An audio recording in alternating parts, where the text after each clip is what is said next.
So here's a little video about the next project around the shop.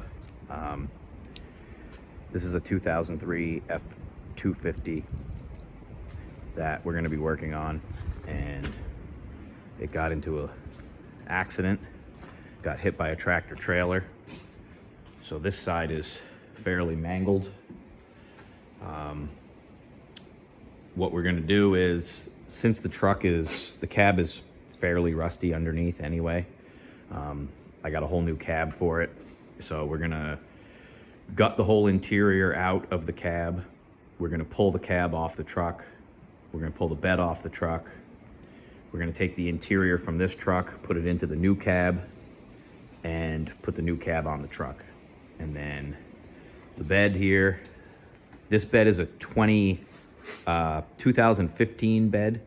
So this was replaced just a few years ago, and now it's mangled now. This side is mangled, but it has no rust on it.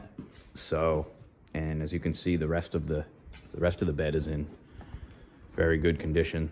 This side of the truck is fine.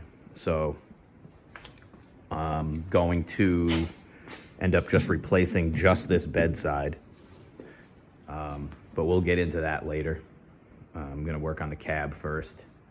So anyway, right now what I'm doing is I got a new filler neck for the gas tank. This is a gas filler neck where you put your gas in. The one on this truck obviously got probably the most of the damage, and also if you look in here, it has a big rust hole in the top.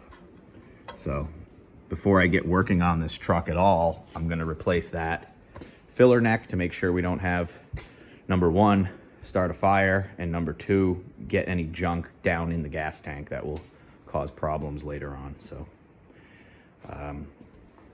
that's what we're into today. And I'll post up another video of the new cab. I have a quick little video about that just to go over and see that cab. And look forward to this whole project. We'll be tearing it apart pretty soon. See you later.